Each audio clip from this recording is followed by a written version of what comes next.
really a pleasant welcome to this week's final edition of the Star Good Morning Show here on Star Television, broadcasting live from our Media One Center at Prima Street, Brookfields in Freetown. My name is Abdul Rahman Kamara. My guest in the studio, I have the Executive Director of Center for Law and Civil Rights, Hadiru Dabo.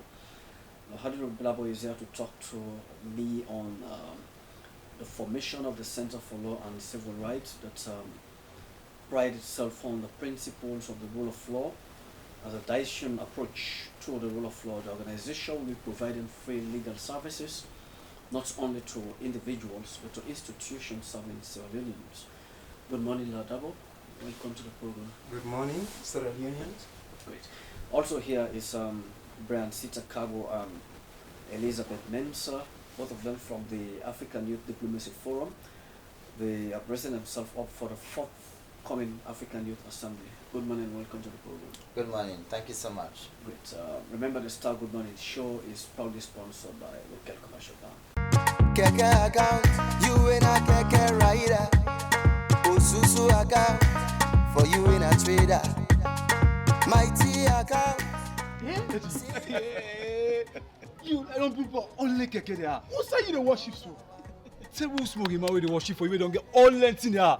Now, Local Commercial Bank, now then they worship for me. He Local Commercial Bank don't get money, man. Tell me about the Na keke account, na inna the money, man. Tell me what is keke. Tell me what is keke. I be advised on the last time say Yes. make una go open keke account. Always una the admire too. Na keke account don't give me. I got over 20 kekes the way they run for me. What in? Yes. Even the big ones na the country presently. Na me and then they operate. With that small money, we will put in the account. Now you will buy all the things they are so with. That small money they na in turn something for me the like today. Now me they get money. I will give me woman. Petty money all the eater. But my man, take your money, go na any branch. Tell them say you want to open account. Simple. The problem I get now that me na bike rider. I wonder if I'm going for open keke account for me. Whether you na bike rider, whether you na keke rider, whether you dey ride omolanke or push wheelbarrow, I tell una for free.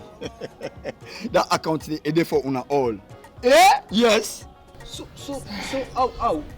Any can Just go na any branch. any of them branch. Yes. Tell them say you want to open keke account. That's all. The matter don't done.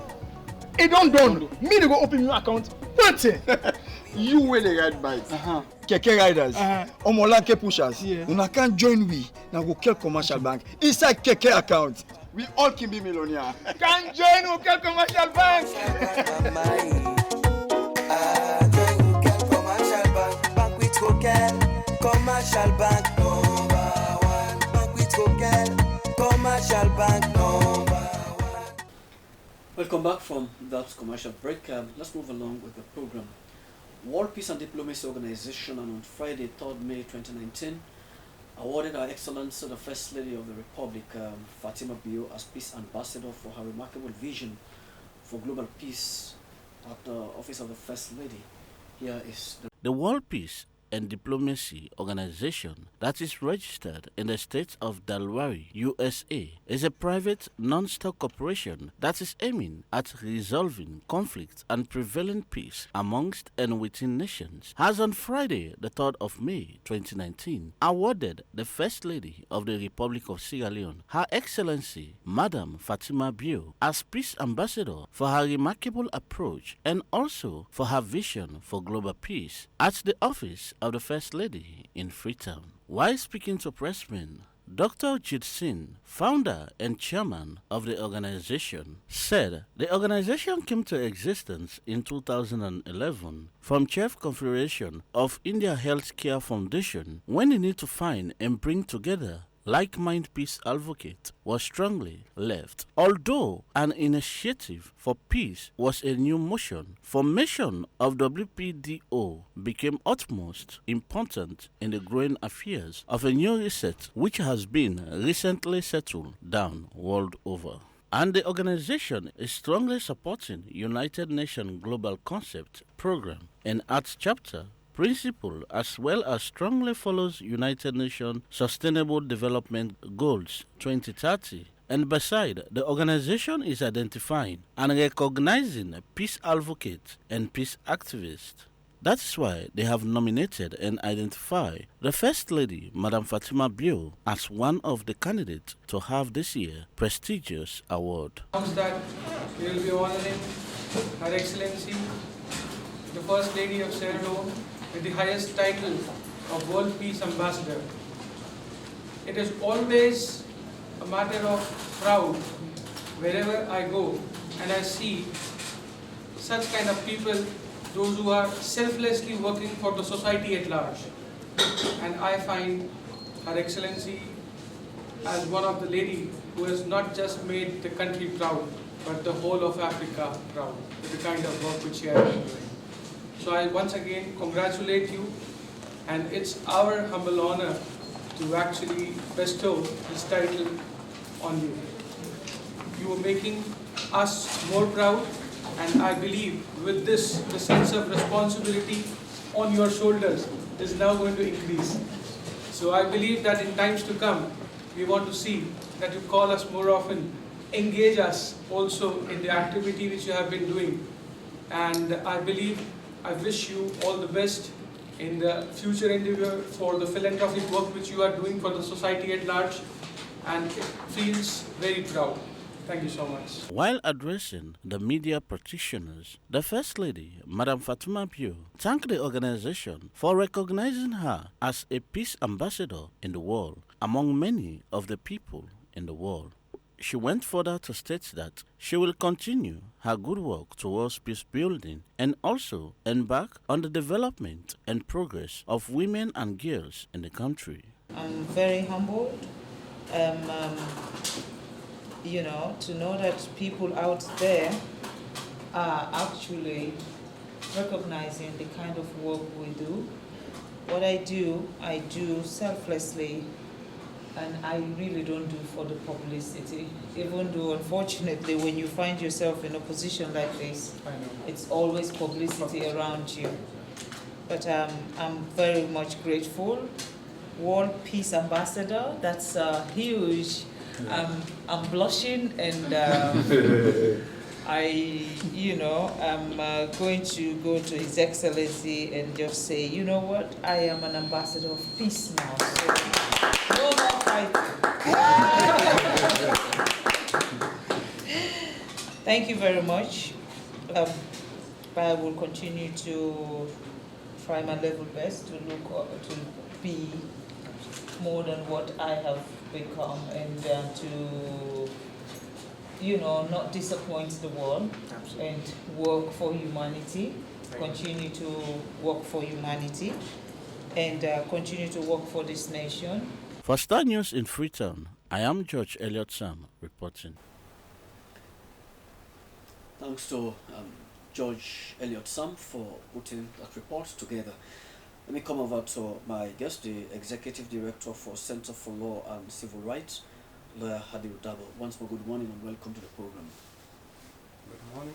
Thank you very much. Great. Lawyer Dabo, the formation of the Center for Civil Rights and Civil Rights pride itself on the principle of rule of law and the Daishan approach to the rule of law. Your organization will be providing free legal services not only to individuals but institutions serving in the country. One may be looking at it from the point where perhaps you seem to be complementing the efforts already of the Legal Aid Board. And there are other organizations like Legal Link, they too are doing similar things. Why do you choose to have it on a free services? Thank you very much for that wonderful question.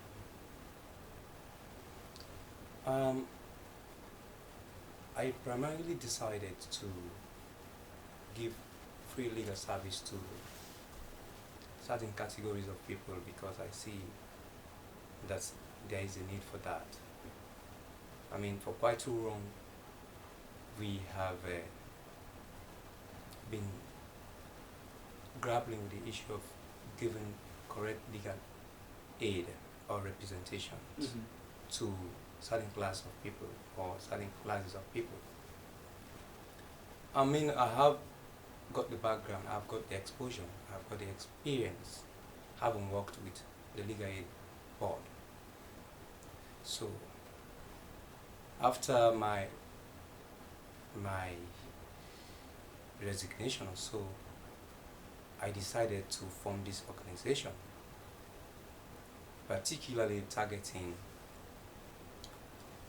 people who cannot hire the services of lawyers. 50 to 60% of our population cannot hire the services of lawyers. I have got this dream. I have this dream for a very long time. So, being a lawyer and having worked or having got that experience with certificate and awards, I thought it necessary that I form an organization that will focus direction at serving people who can't pay for the services of lawyers. This in itself is one of the very many ways where perhaps one could say you jump over the hurdles of getting access to justice, widen that scope, because it's a challenge primarily all by itself, where people find it very difficult accessing justice. Indeed. And I'm looking at the key objective of your organization to build the capacity of beneficiaries in developmental and peace building issues, mainstream gender issues, that's a forceful marriage, rape, and gender-based violence. These are critical elements in your intervention. Yes.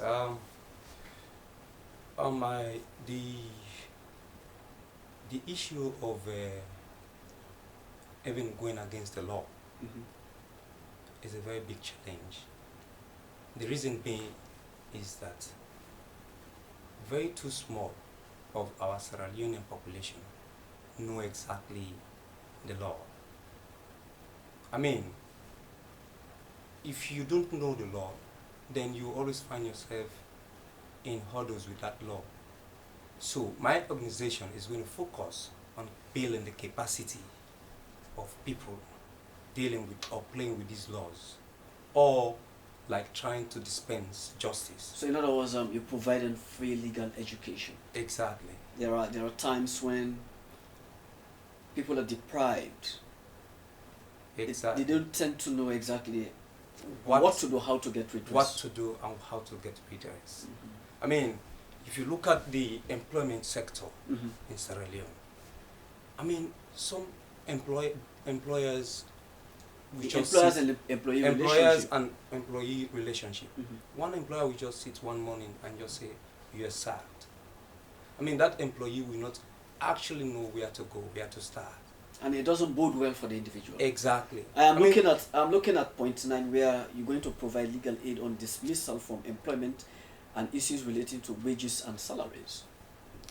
I begin to see already the office of the Center for Law and Civil Rights getting flooded. I know for sure. I know for sure.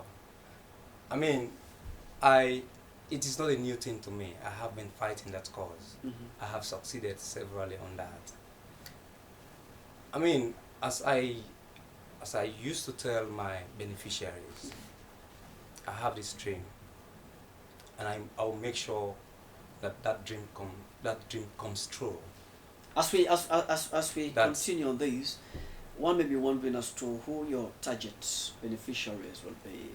Looking at it from the point of the girl child, women, when you talk about gender-based violence, rape, domestic violence, and also the aged people, business people, and all categories of person within the jurisdiction, and both Sierra Leone and outside. Even foreigners, they have the latitude to enjoy my free legal services. Yes. My legal aid or my legal services that I shall be rendering to all to everybody within the jurisdiction of Sierra Leone. It's going to be across. It's not only going to be limited to Sierra Leoneans.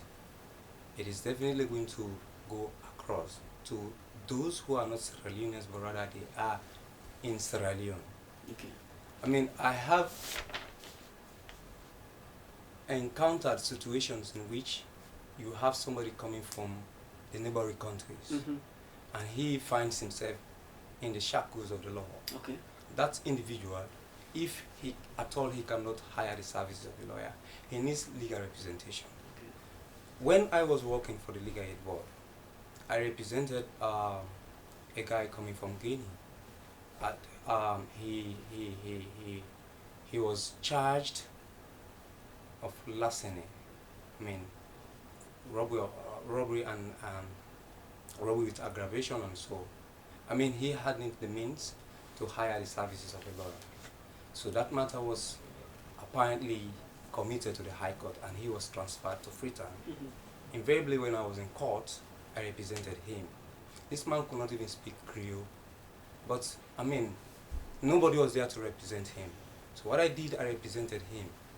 So when we finished, I called somebody who can speak Susu to talk to the man. He told me he hasn't anything on him. And when as at the material time he was arrested and he was in prison, nobody was there to assist him. And up to date, as at the time when I entered representation for him, nobody was there. So it was a big blessing for him when I entered representation. And when I applied for his release, guess what? The judge was like, come on, if this man had not represented this man, he would have been in jail endlessly. Okay. So my organization, my Center for Law and Civil Rights is going to cut across.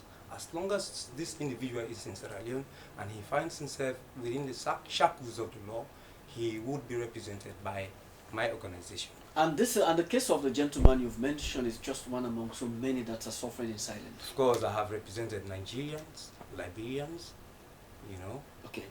Stay with me, Hazel Adaba, I'll come back to you. Let me come over to Elizabeth Mensah from the African Youth Diplomacy Forum and also Brian Sita Kabu, where you guys will be having a forthcoming African Youth Assembly.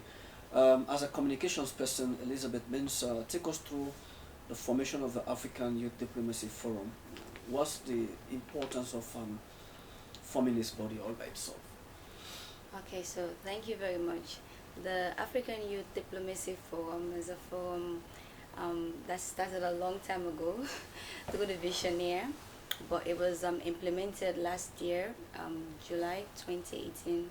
So the African Youth Diplomacy Forum is a forum that is embodied with young leaders, people that has the same vision, the same aim to transform their country, Sierra Leone, and extensively Africa, attacking global issues affecting young people, innovations, ideas, and all of that. Yeah. So since the formation of the African Youth Diplomacy Forum, has there been any tangible accomplishments you guys have got in terms of addressing youth challenges, either raising the awareness through advocacy? Yeah, there has been accomplishment, but this current event we are having is going to be the highlight of it, bringing youths from different... And it is slated for what date? What? It is slated for what date? It is slated for July 10th to the 15th July 2019. So what's the public expecting from holding this forthcoming African Youth Assembly? What's the public is expecting? Well, the African Youth Assembly, it's first happening in Sierra Leone for the first time, organized by the AYD, which is the African Youth Diplomacy Forum.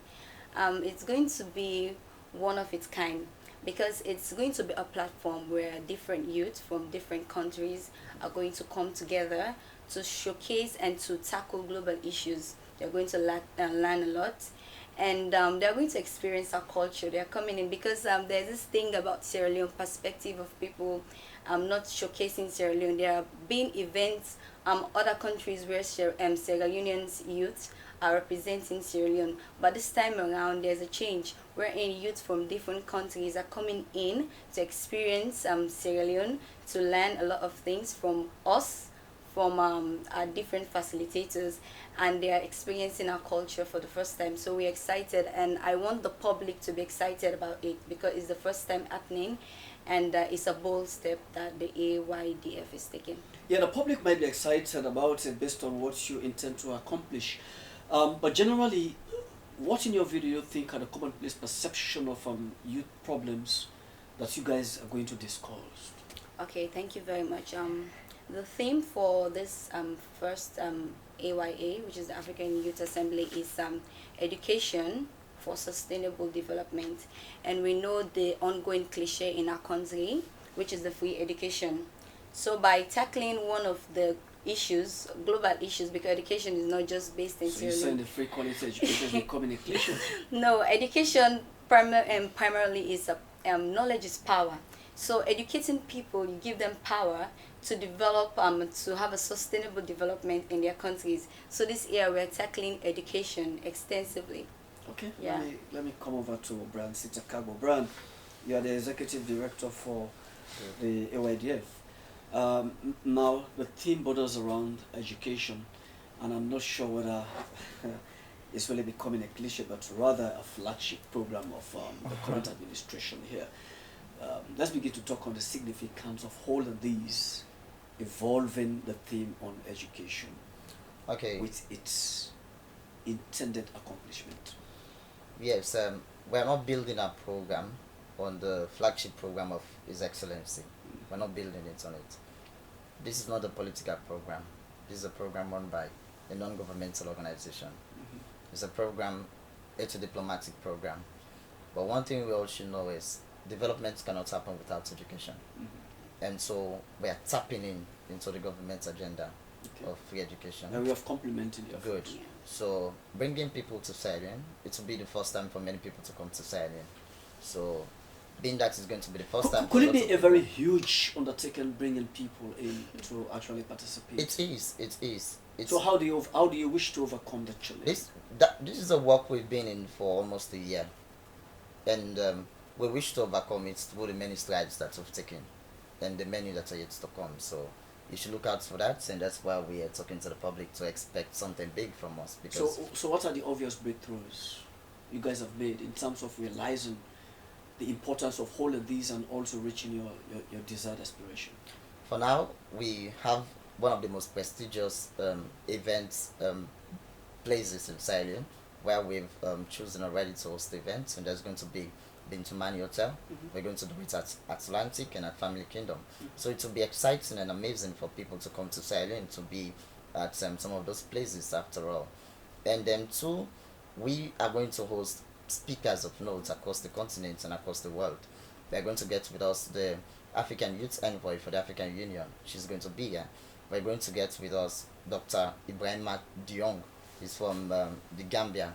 He's a business magnate, and we're going to get with us the ECOWAS Youth Council chairperson. He's going to be with us. So we're going to get a lot of people, Dr. Taki and other people from Sierra Leone, Dr. Lako, and many, many other people. So it's going to be a magnificent event. It's going to be golden. It's something unique, and people should look out for it. We're talking here about a paradigm shifts in the development and growth trajectory of young people. Over time, we've seen where many conferences have been hosted, all in the name of transforming the mindset of the youth. How will this be calculated, or in your estimation, will be able to cascade the impact from a particular to the general of youth? Now, the challenge about youth, people keep talking about youth unemployment, forgetting about youth employability. What makes you become employable in society?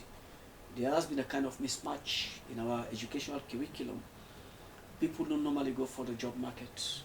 At the end of the day, when you graduate from university, how you get yourself infused into society. There has been much more of history. There has been much more of politics. And so many politicians. Let's take a radical departure now from all those things, going for ICT and entrepreneurship. Is the force around that particular aspect? Yes. Okay. One thing we should know is this program It's a first of its kind. Apologies, Hadibo. I know you're a political student. Yes. This is the first time we are hosting an event like this, and some of the things that we'll be doing, we're going to build on networking between African youths, because the more our youths are connected, the more the network, the more they'll be able to learn from other people what they're doing in one country that is different from their own, and now they too can be able to implement it. So that's one. And then two, like I mentioned, we're going to get speakers of notes that are going to come for the conference. Inspirational speakers. Good. So they are also going to charge our young people to move forward. And then three, we're also going to build on entrepreneurship. It's part of the program. Tomorrow will be, on Monday, will be advertising for people who want to sell Sierra Leonean culture to come to the program. We are going to advertise that. If you want to sell Sierra Leonean food, Sierra Leonean clothes, or history, or books, or whatever thing that you want to talk about that's based on Sierra Leone local content, you bring it to the program. Then we talk about now the employability. This program will be an educational program for young people. It will be based on diplomacy, international relations. So many people don't know about diplomacy. So that's one thing. We want to ensure that we develop on the diplomatic level of Sierra Leone, because we find out that the other day I was doing a research, and I found out that we have low levels of international relations, like when it comes to embassies, high commissions in other countries. But that's principally the job of the... I know it's the job of the foreign affairs, but as an organization... Do you have the wherewithal to actually enhance a clear understanding as to the need for diplomatic relations? Yes, that's why we're hosting this event. Young people can come together. We know many countries that Sierra Leone do not have representations. So through these young people, through these youth leaders that are coming to Sierra Leone, maybe we can be able to tap into all of that to create that kind of... Honestly, government officials listening now may not want to agree with you anymore. They may not want to agree, but this is a diplomatic organization. And one of our goals is to ensure that we build on that diplomacy that exists between nations. So bringing youth leaders from other countries, we can be able to go gradually. It's not a step that we can take automatically. It's a step that we can take gradually. Brian, as a proceed, we can be able to achieve that through the help of the government, because we cannot do it without the government. And I want to say kudos to the minister. He's not yet gone. Dr. Ali Kabari has been doing a good job.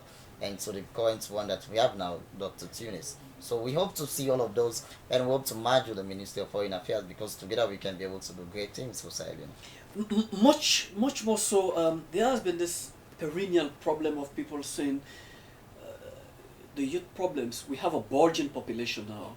When you look at within 100%, 78% of the population is youths. In your view, do you believe successive governments and current administration seem to be given a kind of lip service to youth issues? No, it's not issue. Yeah. Well, there's always been issues with youth, youth issues, and so I think currently there have been, because generally, okay, let me put the government aside. I know you're asking, but of late, 2018, 2019, I've noticed that there have been a lot of youth activities that teaches these youths not just education, but skilled entrepreneurship. There's been so much eye-opening for youth now. I see youths doing entrepreneurship. I see a lot of CEOs. I see young youths employing young youths, you know. And we've seen the typical example here in the studio, a young lawyer forming. Yeah, and I was admiring is coming. So you see, youths there's been this awareness of youths, because when I was really young, there was there was no youth platform where youth express themselves, where there are youth platform for entrepreneurship. That yoke has been broken. Yeah, I think, yes, it has been. And with years to come, I know it's going to be established foundation where other youths, generations of other youths will actually push, because youths together are able to push the agenda of the country. I don't know whether you still consider this word to be a cliche, that's the future leaders. I don't understand what people meant by saying that. Youths are the future leaders. Honestly, I'm finding it extremely difficult to interpret it. What does that mean? Youths are the future leaders. Okay, so it's not that confusing, because I'm taking example. I am slow to understand that. Okay, I'm getting there. So youths are the future leaders. If in a country, Sierra Leone. I'm a Sierra Leonean. In Sierra Leone, if you empower these youths, I'm a youth. If I am empowered, if I am skilled, with or without employment, I am skilled. I can do something that can bring development to my country. I can bring development in my country in my own little way, and it starts from community-based activities onto global, onto national activities. So if these youths are empowered from grassroots, it takes them until adulthood, and it's like a cycle. So if youths are empowered from grassroots, trust me, when they grow up, they're able to empower the nation. So the significance of it is owning your destiny. Is that what your emphasis is? You allow the youth to own their destiny and shape their future. That's what you're trying to say. Yeah, with the right mindset. Yes, with the right mindset. And the ideal environment. Yeah, thank you. Thank you very much. Yeah. I'll come back to you, Sita and Elizabeth Mensah. Hadiru, I'm looking at some of the key activities here, based on setting up of a peer educator clubs in schools, organizing camp clubs for young men and women in universities, also outreach activities, visit schools and other communities like disabled homes. These are the type of activities the Center for Law and Civil Rights Sierra Leone will be embarking on. Exactly. As I was saying, the whole essence of us targeting those areas is for us to expound knowledge on law. I mean, in those schools, in universities, there is little or very small amount of understanding on the law. So with my organization, I shall be engaging schools to really tell them the law, to really tell them our laws, our act, our statutes. By knowing them, they will not go against the laws. And key among your activities, I'm sorry, apologies for breaking in, you mentioned the visitation to all categories of inmates in correctional centers across the country. Exactly.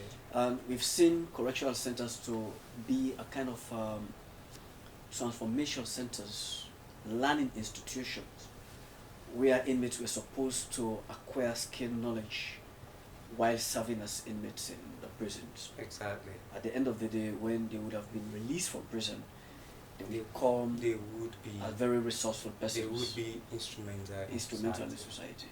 I mean, taking somebody to prison, I think, would not be the end of his life. He is there to serve a term of jail or to be punished for what he has done against the law. I mean, that also in itself should not mean that he should be barred from getting skills. I mean, stopping that person's idea or skills permanently because he's been punished for going against the law will be a deprivation, not only to him or to her, but his dependent. Do you understand? So, modernization or rule of law has expanded so much that, I mean, the level of thinking went to that far, that if you are in jail or if you are in prison, you must be treated fairly. You're moving along with this huge ambition, perhaps, and partial fulfillment. Well, I don't know whether you're writing a dissertation actually. In fulfillment of your vision you've nurtured over time. How is a question of resources to actually translate your dream into reality? Well, shall we look at the wider partnership? Of course, I shall be having partnership with so many organizations, local-based organizations and international organizations. Okay. I mean, I cannot do it all. Okay. I definitely have to partner with other organizations. I have already started contacting. I mean, the whole essence of you delivering justice is a network. You have to get a strong and solid network. Then you can deliver. I mean, without strong and solid network, you wouldn't be in the position to deliver.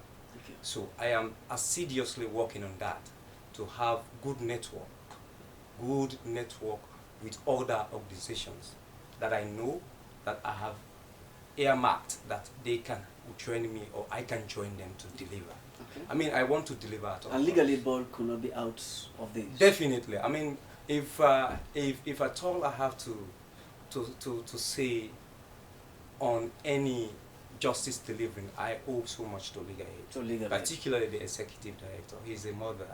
I mean, he exposed me. He took me to this level. I must give her that credence. Okay.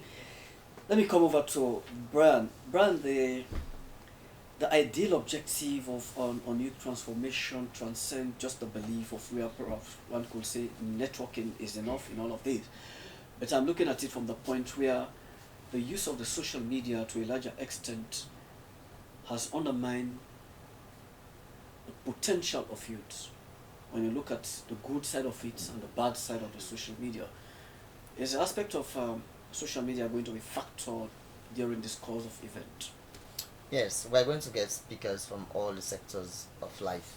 I want to put it that way, because we're going to get people who will be talking on entrepreneurship, people will be talking about youth exclusively, people will be talking about academic excellence exclusively, people will be talking about social life, people will be talking about politics and all of those. So we're going to get people who talk about social media.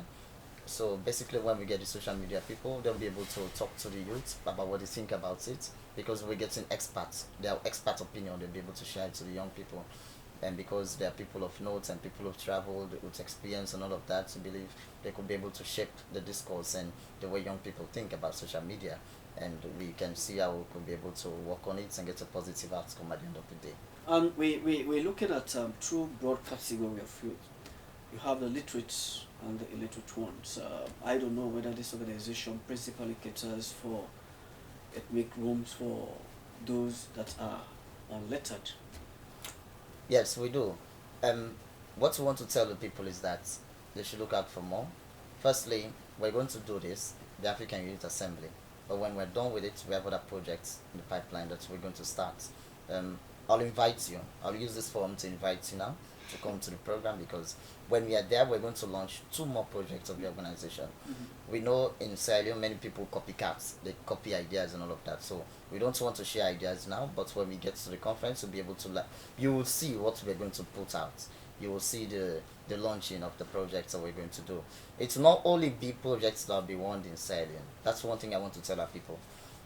We are going to launch projects that will be won in other countries too. I'm part of an organization that runs the Rural Educational Project for Africa. So what we do basically is we provide funds for countries, and those funds that we provide for countries, we use that to build schools, old schools. Like we build schools in communities that do not have schools. We refurbish schools in communities that have schools but they are not up to date.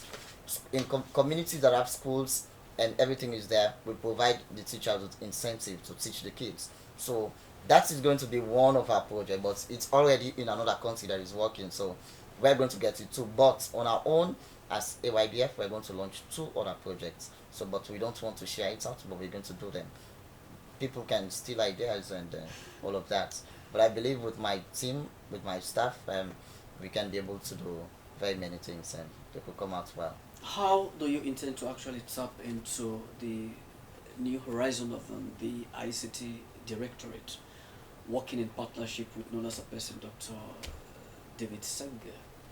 It is an office that I wish to create more partnership with, because I happen to be a Prince William.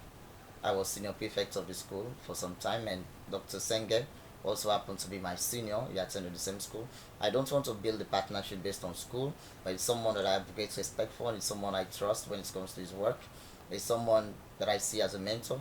I've been following him ever since he was studying overseas and all of that. So we wish to work with him more, because we know that we're living in a world that you cannot do anything now without social media. So definitely, as an organization like ours, we are in 20 countries. I would like to state that we're in 20 countries across Africa. So we would like to work with the first director of the technology and all of that in Sierra Leone. So we'll see how we can be able to build on more young people, more creativity, more innovation and all of that. Okay, stay with me in the studio. He's Brian Sitakago, the Deputy Minister of Trade and Industry, Reverend Abraham Jones have launched the newly developed inspection manual for business houses. George Elliott Sam has the details of the story. While making a statement, the Deputy Minister of Trade and Industry, Reverend James Cisse Jones, said their ministry have assessed the level of performance of the permanent and confirmed trade monitors. He said the ministry, with keen concern that there is need to enhance the technical skills and knowledge of the trade monitors in the areas of trade and trade-related issues, interpersonal relationship with the business community, reliable trade data collection, report writing, understanding the Civil Service Code, rules and regulations, and the mode or line of communication. The Deputy Minister went further to state that the lack of required training in the areas, coupled with other unprofessional misconduct, led to the suspension of the activities of the trade monitors on the 7th of November 2019. Although a good numbers of the trade monitors have either certificates, diplomas, or university degrees, they, however, required no job training on the areas listed above in order to be more professional and effective in executing their responsibilities. While launching the document, the minister stated that the document provides general guidelines for inspection and monitoring the quality, quantity, and price of goods in business facilities, warehouse, and factories in the country. The objective of the inspection manual include to ensure compliance with conformity, assessment to national and international standards, to emulate, minimize the trade in substandard and counterfeit products, to provide, ensure that food is safe for human consumption, to ensure that customers have a clear, easy to understand information on price, quantity, quality, and standard of product they consume. Has assessed the level of performance of the permanent and confirmed trade monitors. This ministry observed with keen concern that there is need to enhance the technical skills and knowledge of the trade monitors in areas of trade and trade-related issues, as well as interpersonal relationships with the business community, reliable trade data collection, report writing, understanding the Civil Service Code and or rules, as well as regulations, and a mode or line of communication. The lack of the requisite training in these areas, coupled with other unprofessional misconduct, led to the suspension of the activities of the trade monitors on the 7th of November 2018, and this is the press release that suspended your operations. Although a good number of the trade monitors have either certificates or diplomas and or university degrees, they however lack the requirement for the job in areas listed above. Against this backdrop, the Ministry of Trade and Industry and the Sierra Leone Standards Bureau, an agency under supervision, have developed an inspection manual for business houses, warehouses, stores, and factories that demonstrate collaboration between the ministry's trade monitors and the agency's field inspectors. And you've seen a copy of it already. It is being prepared for circulation. This document provides general guidelines for inspection and monitoring the quality, quantity, and price of goods in business facilities, warehouses, and factories in Sierra Leone. I will list out a few of the objectives of the inspection manual. Number one, the manual is supposed to ensure compliance and conformity assessments to national and international standards. Secondly, it is to eliminate or minimize the trade in substandard and counterfeit products. The overall objective of the training was to enhance the technical skills of the trade monitors and the scientific officers to enable them perform their operational activities in implementing and enforcing trade and quality rules and regulations, and render assistance in trade promotion and development activities in the country. For Star News in Freetown, I am George Elliott Sam reporting. Thank you so much, George Elliott Sam, for putting that report together. Now, Adiu Dabo, let's look at a very critical intervention in your activities, providing legal aid on the dismissal from employment and issues related to wages and salaries. When I look at this from a bigger scheme of things, it does seem to many people that the Law Reform Commission and also Parliament don't seem to be doing much to having these laws modified. For want of better word, they are pretty much obsolete. Are you going to concentrate your endeavor looking at how you can raise advocacy for Parliament and Law Reform Commission to redo most of these laws? Yes. Employment is one of our key areas. Our niche as an organization is going to be on monitoring Parliament or law reform organizations or law making bodies in Sierra Leone.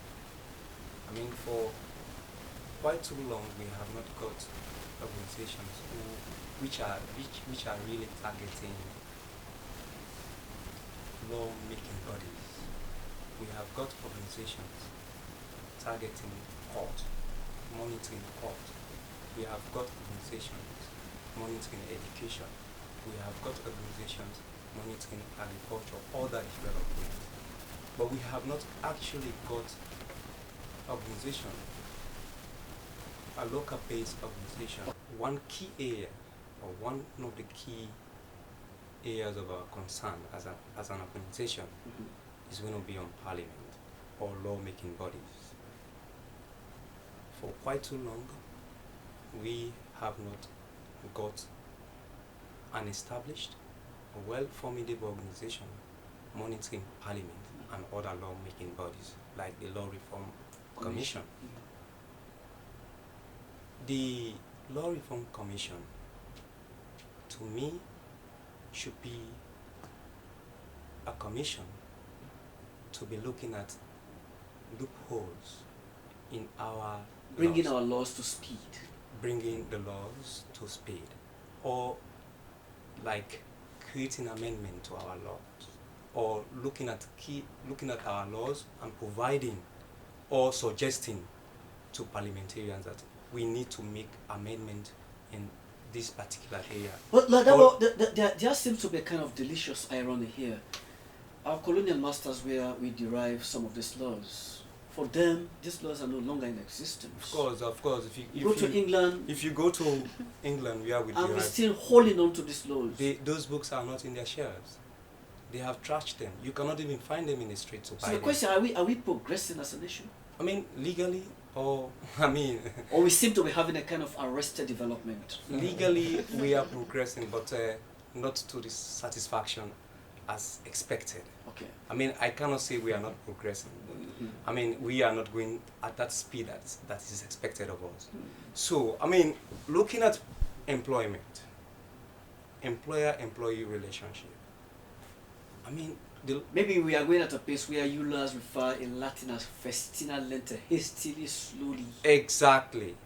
Employer-employee relationship is one key area of concern. I mean, it is becoming unbecoming. It is actually becoming unbecoming because there is no much provision on the law. I'm sure we find in time. I mean, you see employers being sacked, employers being laid off without any benefit, without any adequate damages or compensation. Okay. I have handled cases in that respect. Okay. You can just see. You've made a lot of representation in Exactly. That one is appalling. It's really, really appalling. Okay. Our youthful generation is actually suffering from that. I mean, that mayhem, that mishap. So we as an organization, we shall be calling on the Law Reform Commission and our law-making bodies to provide, I mean, immediate laws that can adhere to those concerns. Okay, I'll come back to you. Bran, couple of days back, I got an encounter with one of the inspirational speakers in Nigeria, Dr. Obun King. He was invited in the country to actually address the Nigerian Association, the National Union of Nigerian Students. I will just give you, I'll just give you a clip of, what he said with respect to how the youths of this country and Africa in general use their expectation in terms of moving along with their development trajectory. Let me go over to my technicians just to get a glimpse of what Dr. Now, in Nigeria, 75% of the population are youth under 45. If a population is quoted to be 180 million, that means youth are 135 million. But the UN has said that we are probably like 201 million. Now, if you have 135 million, are we ready to actually fulfill our responsibilities in the near future? Now, by some reason, we all have to go through education. We have systems that we should put in place, getting ready for that responsibility. But truth be told, a lot of us have not gone through that exercise. Being mature does not mean you, because you are of age, that means you are mature. No. You can actually be somebody who is old enough, but you are not intelligent enough. So you now become a risk to the society in the future. So what is missing in the gap, apart from education, is mentorship. They need to show you how to do. They need to show you what to do. Mentorship is actually wisdom without the pain. We don't have to repeat the pain. People that have succeeded, people that have gotten there, have a responsibility to show the younger ones how they did it so they can come up, because the whole world is a competitive space. If you don't teach the young ones how to make it, other people will take advantage of that space. And that's why when they said I should come to Sierra Leone, I did not only look at the Nigerian students, I look at also the Cameroonian students who would also be there, and tell them that, look, whatever is a weakness in Nigeria is also a weakness in Cameroon, in Sierra Leone. So coming here to Sierra Leone, I see that we are all the same shape, same sizes, and the same itinerary. If Sierra Leone is going to become a world power, which I see them become, it will take the young people to begin to make that happen now. First of all, is wisdom without the pain. Why would you take 20 years to accomplish something when you can be mentored and achieve it in 4 or 5 years? I don't need to go around the whole. I found out this is the shortcut because you are coming here. This is where you are coming. So why allow you go through all that just to get here? Because the time you are wasting there, technology has changed. Everything has changed. Jack Ma said 800 million jobs will be taken from the system in the next 30 years. So our children, your children, my children, the ones coming behind us, will not be competing against each other, but will be competing against machines, against technology. Right now, you have technology taking over the whole world. Are we ready for the takeover of artificial intelligence? No. Because we need to also get ready and train our people to be ready to win that battle as at now. Robots are everywhere. We can't keep quiet. We need to start up. And it will take us to say, okay, anybody that is under 40 years old, let's invest in them quickly. United Arab Emirates, as I speak to you, the head of their NASA, somebody is a 24-year-old boy. In 2017, Mohammed bin Rashid Al Maktoum woke up and said he was going to appoint ministers. And he appointed Oman bin Sultan Al Olama, 27-year-old boy, as the Minister of Artificial Intelligence, that they should start building houses in planet Mars by 2117. 100 years projection. The man is 64 years old. He would not live to 164. The boy is 27. He would not live to 127. They are not thinking of the next election. They are thinking of the next generation. We need to wake up. So what will be, Brian, conclusively, how much have you been able to comprehend some of the things said by Dr. Obun King? Dr. Obun King possesses the charisma of Dr. Martin Luther King. Mm-hmm. He speaks wisely. He speaks with caution. And he speaks with experience. So I believe looking at him and listening to him, I've been able to learn a lot. Okay. And these are some of the things we can see how we can be able to include in some of these programs. Because originally when I developed this program, it was a one-man idea. But lately, with the intelligence and network of my staff and other people close to me, they've been able to bring in a lot of things. Quickly, let's talk on the partnership for this event. Yes, we have with us Afri Radio as one of our partners. We have ECOWAS Youth Council. We have the Office of the African Youth Envoy, African Union, partnering with us. We have Abraham Travels and Tours. we have with us Keystone Bank. We also have with us a lot of partners. We have a lot of partners, but we are also looking forward to getting many people, because this is the first time of its kind. An event like this has been hosted in Sierra Leone. So the more people we have, the more relevant the event becomes. Okay. Elizabeth, what could be your closing remark? Just as I watch Dr. King, the remarks, the world is really in fastest speed. So I think our youths of this generation, Sierra Leone, should be in tune with that speed. So technology will not leave you behind, but you'll be in tune with technology. So I want the people to expect much from the AYA, because it's first of its kind, and they're really going to appreciate the what's AYA, the impact AYA is going to leave in the life of youths who are going to attend. So shortly, for people who want to attend, delegates, you can call us or you can SMS or send in for registration through this line, +232 78 765049 or 034 268 262. You can send in text for registration purpose or for more info about the conference on the 10th to the 15th July. Thank you. Quickly, 30 seconds, your closing remark before I go to My closing remarks will be, we want more people to come. Okay. We want youth to take this as a big opportunity. They shouldn't be left out. Okay. And we want to work with everyone as possible. Yes, Dabo, quickly. Yes, I want all legal bodies to work with my organization, as it's going to be a new organization, a new dispensation in delivering justice to all kinds of Sierra Leoneans, all classes of Sierra Leoneans. So I would want the Ministry of Justice, all the law bodies to work with me to actualize my dream. Okay, thank you so much, Hadiru Dabo, Executive Director for the Center for Law and Civil Rights. Also here, Brian Sita, Kabo, and Elizabeth Mensah.